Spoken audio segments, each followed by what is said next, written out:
Assalamualaikum guys, kami dari GK Studio, saya Fala dan saya Boy. Kepada sesiapa yang nak pergi Paris, korang better tonton video ni sampai habis. Ya betul, check this out. Yeah.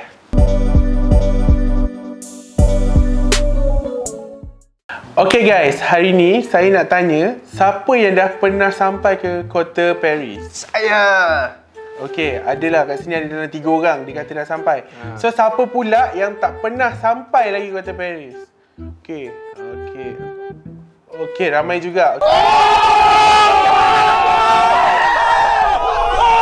A few moments later. So kat sini sekarang kita nak bagi tahu kat korang apa yang kita berdua experience during our trip masa kita pergi Paris.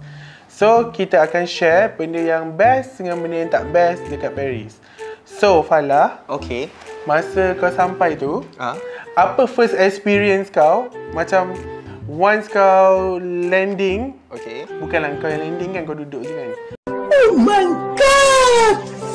Wow! Masa sampai tu, touchdown tu, kau keluar je kat Paris tu, apa yang kau macam Yang bagi aku setting wow punya perasaan. What is the wow factor there? Bila aku sampai, dia punya airport tu bagi aku sangat artistik. Cantik, nice dan simple bagi aku. Okay. So bila masa kau sampai tu, obviously kita sebagai turis, kita kena pergi dapatkan SIM card, betul? Betul? So apa kau punya langkah-langkah? So macam aku bila sampai touchdown airport, aku akan pergi cari kedai yang macam sebenarnya dia yang untuk kita cari SIM card dekat situ lah. Sebab kita nak wifi kan, kita kan lahar macam Fala. Fala dari Malaysia. Subscribe untuk plan untuk internet dekat luar negara tu. Kelas kan Fala? Sebab dia memang dah ready kan. Kalau macam aku, dia memang macam bodoh sikit. So kita pergilah kedai-kedai tu untuk beli dengan harga sangat mahal lah. Bila beli kat airport, SIM card kau pun 200 lah. Kalau bagi Fala, better korang prepare lah. Jangan jadi macam Boy ni. Yelah, kau punya berapa ribu? Kau beli benda lah tu, benda SIM card tu. SIM card yang dekat Malaysia Fala subscribe tu dalam RM80 saja. Murah guys. Aku berbanding dengan Boy punya lah, sampai 250 tu. 200 je, 50 tu kau tambah. So, okay, aku tambah. Bila kita dah sampai kat situ, dah beli SIM card semua, kita akan of course kita akan book something untuk kita tu pergi ke tempat yang kita nak menginap tu lah. So macam aku ada kawan dekat sana. So aku of course lah, aku just text dia kat mana kau punya address, aku pergi. So aku punya plan is getting Uber lah. Macam kau pula masa tu, kau pergi macam mana? Macam aku sama juga. Aku plan naik Uber pergi ke hotel. Plan sama je macam dekat Uber tu dengan Grab. Kau just type tempat mana kau nak pergi and then search for car and then terus dapat lah, settle lah benda tu. Okay, macam aku pula. Macam Boy pula. Macam aku, masa aku nak pergi tu, aku konon-konon nak book Uber. Tiba-tiba adalah seorang ni datang. Dia cakap, "You want a taxi bro?" Aku pula macam, murah lagi kot. Lepas tu aku pun pergilah balik ke rumah kawan aku dengan berharga RM250 Malaysia guys. Maksudnya kau naik Uber yang Uber haram guys. Okay, baru aku faham sekarang ni. Kenapa kau plan untuk naik Uber haram tu at the first place? Aku ni orang yang nak cepat. So bila aku berbuk Uber tu macam lambat je, macam siput kan. So aku pun akan terus macam, kau ada kereta sekarang? Okey lah, on. So aku pun pergilah, konon-kononnya macam, murah, beruntung ni, rasa beruntung ni naik-naik tu. Sampai kat situ kawan aku tanya, berapa? Lepas aku cakap dalam berapa puluh euro. Lepas tu dia macam, kau memang kaya, dia cakap dengan aku. Sebab aku pun di-approach oleh Uber-Uber yang haram ni. Tapi aku lebih prefer kita guna apps terus untuk keselamatan pergi ke pun penting sebenarnya guys. Keselamatan aku dari yang ni lah. Jangan ikut aku. Kalau ikut macam cara Boy ni, dia kalau kau tak utamakan keselamatan, problematik sikit lah. Betul, sebab dia acah YOLO sangat. Masalah juga tu. So bila once kau dah sampai sana, apa je bila kau touchdown je, apa yang kau terus buat? Macam tapi aku yang buat aku rasa best, along the way aku nak pergi dekat hotel tu. Bukan hotel lah, rumah kawan aku tu. Dia memang aku akan tengok historical building yang sangat cantik. Masa dekat kereta tu aku ingat lagi macam best gila, faham tak? Bila kau duduk kat, walaupun kita dalam kereta tengok kat cermin macam wow. This is something else, bukan macam Malaysia. Betul, bandar Paris bagi aku memang wow lah. Dia punya artistik punya style dia, and then kau bila kau jalan tu, kau dah nampak dah dari airport tu ke sekeliling tu, kau dah nampak kawasan-kawasan yang cantik, and then kawasan-kawasan yang kau boleh lawati. Macam aku duduk dekat luar sikit dari Paris, dia macam tempat yang orang tak cakap ni lah, tapi dia macam low sikit lah. Tu low area dekat Paris lah. Kau punya keluar daripada circle. Keluar dari circle Paris tu. Paris dia ada circle dia sendiri. Betul. Dia ada circle tu, maksud dia itu keliling Paris. So mungkin dia dekat border sikit lah. Dekat bandar utama. Itu bukan dekat time dekat situ aku aku baru sedar yang aku buat sedikit mistik lah kat situ. Sebabnya aku duduk luar circle tu, so aku tak nikmati betul-betul bandar tu. Tapi pengalaman aku untuk second, third days tu, aku memang ada change hotel dekat dalam bandar Paris tu untuk aku rasa vibe dia sendiri. Oh, so kau actually kau pergi dua tempat lah. Betul. Sunburn dengan betul-betul bandar. Tengah bandar. So kalau macam aku, kawan aku memang rumah dia memang dekat je. Macam kalau daripada rumah dia nak pergi ke Eiffel Tower tu dalam 2 stesen, 3 stesen. So benda tu sangat dekat. So apa yang kita orang buat lepas sampai, kita terus check apa nak makan lah. Sebab aku pula yang sampai. Sebab macam dia mungkin dia tak lapar sangat. Macam aku pula yang sampai memang aku lapar. Kawan aku pun tengok aku, dia macam kita kena buat dia makan lah.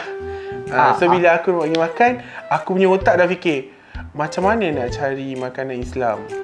Untuk pengalaman aku waktu mula-mula pergi Paris tu, aku first day tu aku prepare makanan dari KL tau. Sebabnya aku risau susah nak cari makanan halal tu sendiri. Kau buat bekal apa? Dengan Cina?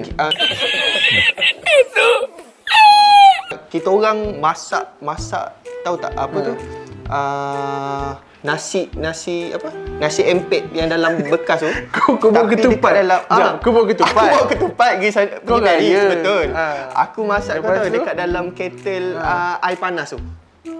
Aku tak tahulah hotel tu rasa apa. Korang boleh bawa ketupat. Ni tips dia, bawa ketupat. Sudah lama petulang berpuasa. Sebab aku jenis yang pentingkan jugalah makanan Islamik ni kan. Sebab dia untuk kita kan. So aku dari awal pertama tu aku tak prepare sangat tempat mana nak makan. So aku dah siap-siap bawa dari Malaysia. Okey.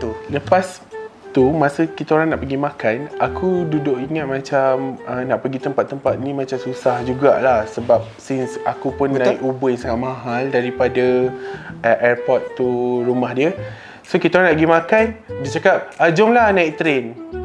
Bila naik train, aku pula macam naik train. Pengalaman train aku ingat juga Sebab pengalaman train, kalau kau pergi Paris, bila kau naik train tu adalah satu pengangkutan utama untuk kau berjalan dekat Paris.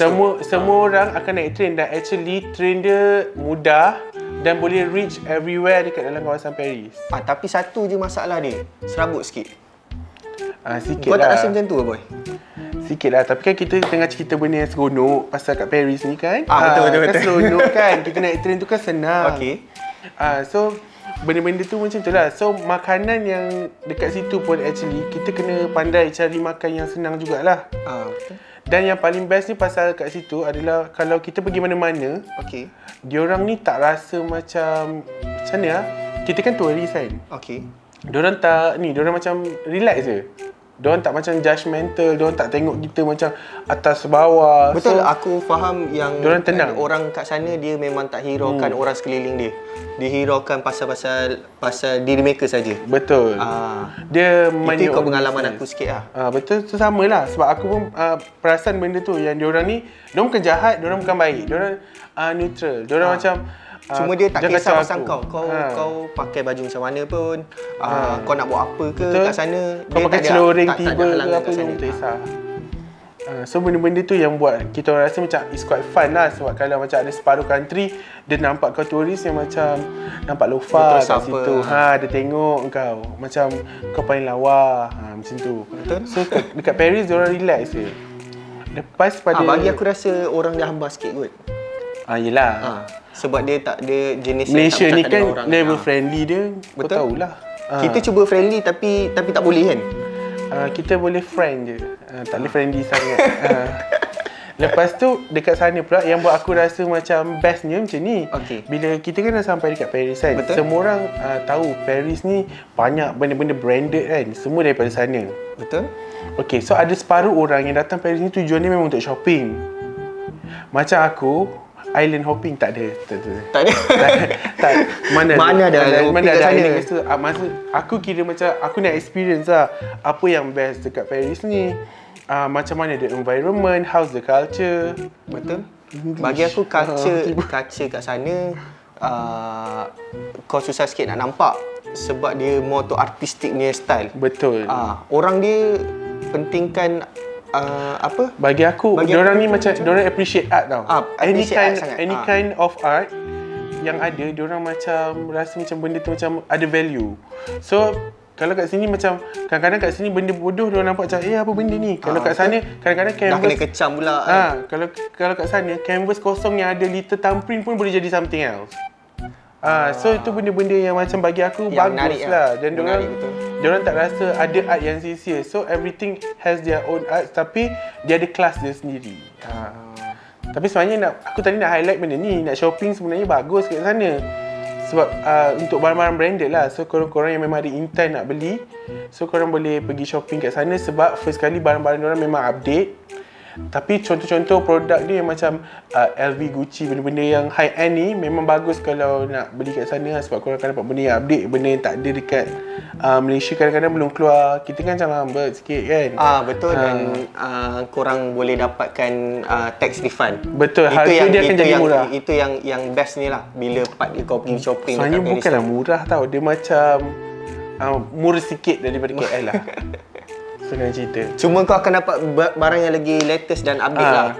Contohnya macam aku datang kat sini, Zara dia macam dah buat baru keluar kan. Kat sana sale. Diorang tak pandang Zara aku. Macam tu. Dia macam Zara yesterday aku punya. So diorang kat sana macam very update to the fashion. So most of the good things daripada sana lah. So sekarang ni korang mesti rasa macam teruja sebab dengan historical punya tempat yang very vintage tapi klasik, ada kelas, tempat mahal-mahal, nak cari makan pun macam boleh-boleh lah. So kita nak cerita pula apa benda yang macam kalau korang pergi kat sana macam korang rasa macam dalam pada best tu dalam pada best tu ada benda yang tak best je. 2000 years later. Okay guys, tadi kita dah cerita pasal benda-benda yang macam fun, best kat Paris, cantik, historical building, whatever, makan semua best.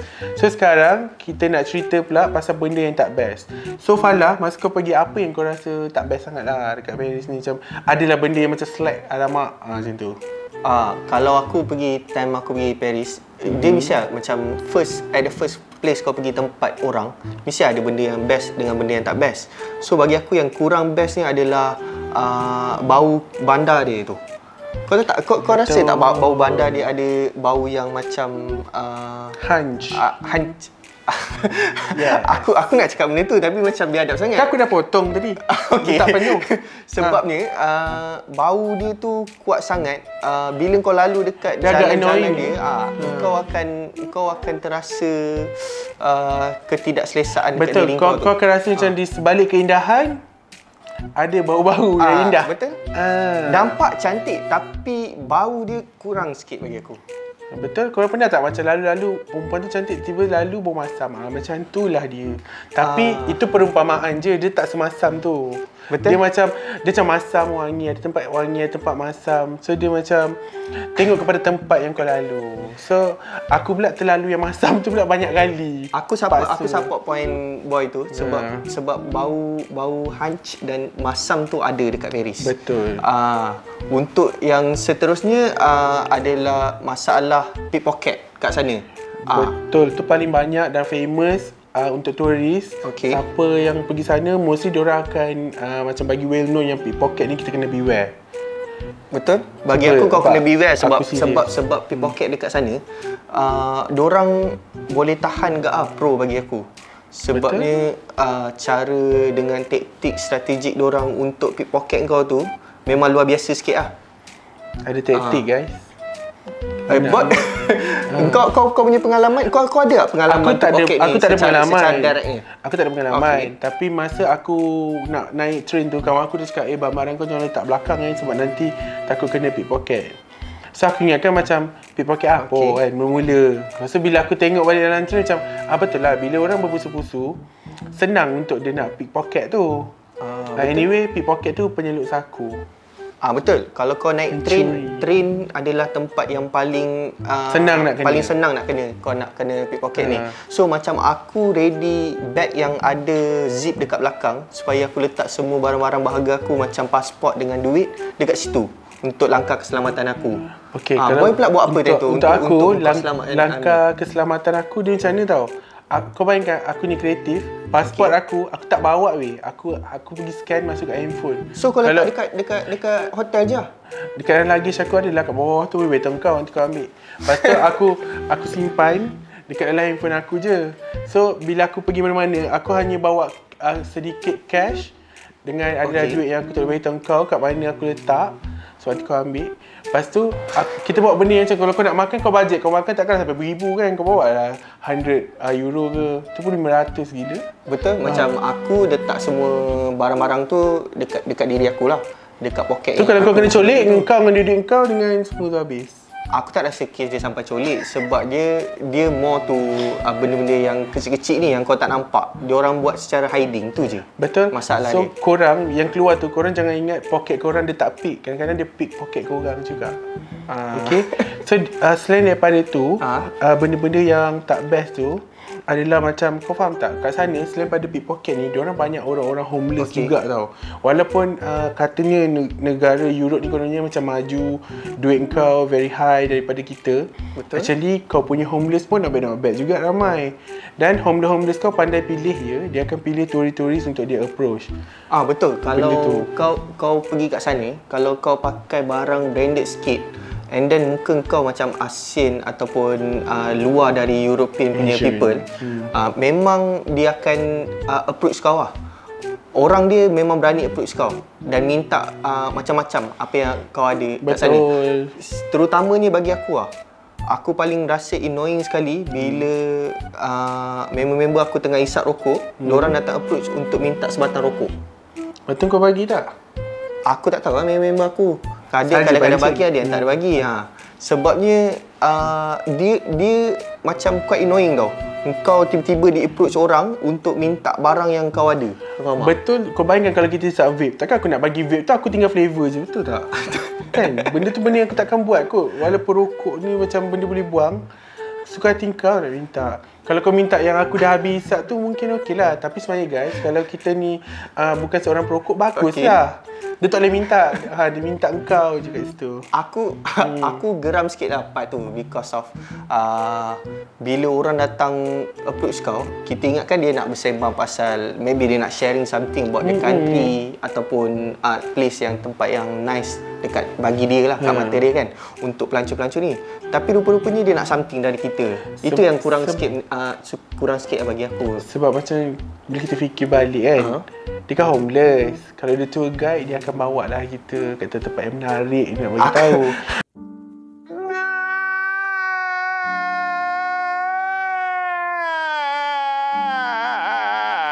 Dia kan orang tempatan patutnya approachable. Tapi nervous kan kau tengok dia pun kau takut kan. Dia dekat-dekat dengan kau pun kau dah macam. Tapi aku bersangka lebih baik lah dari kau boy. Melayu kan bersangka baik. Itu yang aku buat waktu time ada kat Peninsula. So benda tu aku nak highlight, korang kena hati-hati jugalah. Kalau macam homeless tu approach korang kena jadi super arrogant lah kat situ. Korang sama ada korang ignore, belagak. Bukan belagak, janganlah riak kan. Macam kau buat bodoh je. Kau kira kau palau je kan. Aku support. kau sempoi borak Melayu je dengan kawan-kawan. Macam tu. Okey. Seterusnya, Boy? Seterusnya, benda yang aku find out yang tak berapa best kalau kita nak pergi ke Paris adalah dari segi makanan. Makanan. So makanan kat sana, diorang makan seafood guys. Macam escargot tu, aku memang tak makan lah benda macam tu. Betul, escargot yang diorang buat tu, kau tahu tak, dia bukan masak lemak tu tau. Dia masak mentah tau. Kadang-kadang kau tahu dia pakai lemon je. Bagi tekak Melayu ataupun orang asing ni memang tak sesuai lah kat kita kan. Betul, sebab kalau macam mungkin escargot tu dia kalau buat masak lemak cili api macam aku cakap tadi mungkin lakulah. Tapi dia punya macam agak mentah dan besar-besar je. So bila kita orang nak cari makanan halal pun kadang-kadang kita dah dekat 10,000 step dah. Tak dapat lagi makanan halal tu. Betul. Korang supposedly kalau pendapat aku lah, korang kena buat research sikit pasal makanan halal dekat Paris ni sebab memang susah gila. Ikut pengalaman Boy, pengalaman aku, kau nak cari makanan halal ni paling complicated sekali. Tapi guys, aku ada solution. Sebab kan macam aku cakap ini daripada tadi tu, aku dengan kawan aku. So kebetulan kawan aku ni Islam. So bila dia Islam, kita dapatlah makan makanan yang lebih halal. Bukan lebih halal, makanan yang halal. Wajar ya Aku dengar was-was. Makanan halal maksud aku. Makanan halal. So bila makanan halal tu dapat, sebagai contoh benda-benda yang famous daripada Malaysia punya food korang boleh search nasi lemak Paris untuk pergi kat sana. Kalau korang order, diorang boleh hantar kat korang. Dan harga dia tak mahal lah. Dalam, kalau aku cakap mahal pula, dalam €5. So macam bila dari €5 tu untuk kat sana actually okay. So daripada makanan-makanan halal yang susah kau nak dapat kat sana. So macam kau kat sana, makanan halal yang kau dapat apa selain pada ketupat panas tu? Kalau aku selalu pergi makanan kedai-kedai Algerian lah. Kat sana banyak juga orang-orang Algerian yang menetap. Dia ada satu lorong tu. Satu lorong tu memang kau lepak lorong makanan memang kat situ lah kau nak cari makanan makanan yang halal lah. Lepas tu Indian Muslim pun ada juga. Aku ada pergi satu kedai Indian Muslim yang waktu untuk makan dia adalah sangat fix Kalau pukul 12 lunch belum start. Kau sampai 11.30 pun dia takkan buka. Dia akan suruh kau tunggu dekat depan kedai. Sebab mungkin bagi dia pagi tu brunch mungkin. Itulah bagi. Tapi apa je makanan dia bagi kau macam kari dal ke Algerian tu makan apa? Kalau Algerian yang buat dia halal kau biasalah makan kebab. Bukanlah marah, bukan kita cerita benda yang tak best ni macam tu. Yelah. Aku faham. Dia macam kau tahu kau makan kebab, roti. Dia macam basically dia macam Arabic food lah. Tu okey juga. Aku ada pergi makanan aku tak ingat lah African ke apa. Okey. Dia Islamic food lah. Halal lah, tak adalah Islamic halal lah. So aku pun order lah dia macam bagi ayam tu panggang semua. Kau tahu tak dessert dia apa? Okey. Untuk orang tu cekodok guys. Tapi dia cakap dengan aku banana stress apa benda dia cocok. Benda tu aku pula rasa cekodok. Memang literally cekodok. Tapi memang boleh dapat lah. Tapi macam tu lah aku cakap. Aku mungkin sebab ada bantuan-bantuan kawan-kawan. Kalau macam tak ada bantuan, korang kena banyak research on internet. Semua mana nak dapat yang berdekatan dengan tempat makan korang. Betul-betul. Kalau korang nak cuba makanan Paris, boleh juga. Cumanya korang kena cari yang vegetarian. Sebab aku ada pergi kedai yang ada jual vegetarian dan barang makanan yang tak dicampur dengan bahan-bahan yang apa ni lah. Disembelih, mana tak risaulah pasal sembelih dia. Pasal tu. Benda veggie. Kalau kau tak was-was, makan je lah. Tapi kau janganlah selamba badak kau sental semua kau tak was-was. Itu problem sikit lah. So, yang buatnya aku cakap kita kena Google kalau nak cari pasal makan semua tu. Kau tahu pasal? Sebab bila kau tanya orang-orang kat sana, diorang ni macam actually diorang tak pandai English sangat tau. Betul. So language barrier aku perasan juga. Language barrier yang ada dekat situ sangat teruk. So macam bila kita rasa kita punya English dah cukup hauk, sebenarnya ada lagi hauk lah pada kita. Betul. Bila kat situ orang Paris kalau kau tak pandai cakap simple language dia, memang problem sikit dekat kau. Dia tak layan kau. Sebab dia memang takkan layan kau sebab penggunaan bahasa. Penggunaan bahasa dekat Paris tu Bagi aku dia kena belajar sedikit lah bahasa orang luar untuk apa orang cakap perantara antara Contoh lah kan. tu. Ni contoh lah kan. contoh. Kalau kau nak cari tempat makan kan, kau nak makan, kau jumpa orang Paris tu. Dia cakap Paris kan. So macam mana kau nak cakap dengan dia kau nak makan benda yang kau nak cari benda halal? Aku kalau aku tanya orang Paris untuk cari benda tu, aku Sebab kan diorang selalu kan, akan guna Google apa? Translate. Google Translate tu. So aku akan tunjuk dekat diorang. Aku ingat kau kena buat macam kalau kau nak ayam macam ayam. Garing! Garing! Tak ada, aku tak ada nak buat side macam tu sebabnya bagi Macam aku air it's macam- not proper lah. Kalau kau nak cakap dekat orang macam tu. Sebab mungkin macam dia, takut dia ngok kan. Sebab dia orang sebenarnya French ni orang dia yang memartabatkan bahasa ibunda dia orang. So macam kalau kat Malaysia orang tanya kita layan je. Betul. Sebab kita boleh second language kita English. Bagi aku orang kat Malaysia ni more far better lah because of kita treat orang luar negara lebih baik dari apa yang orang luar negara treat kita. Exactly, Fala. Macam tu. Okay guys, berdasarkan apa yang kita cerita tadi pasal benda yang best dengan tak best masa kita orang dekat Paris, itu hanyalah berdasarkan pengalaman kita orang berdua. Betul. So kalau korang siapa yang dah pernah pergi dekat Paris, korang pun boleh drop comment below. Korang cerita apa yang korang rasa masa korang pergi Paris, apa yang korang nak suggest untuk orang-orang yang nak pergi Paris nanti. Untuk kalau korang rasa video ni menarik dan interesting kat korang, jangan lupa like, share, subscribe dan tekan loceng. Betul, jangan lupa tekan loceng guys. Subscribe. Okay, bye.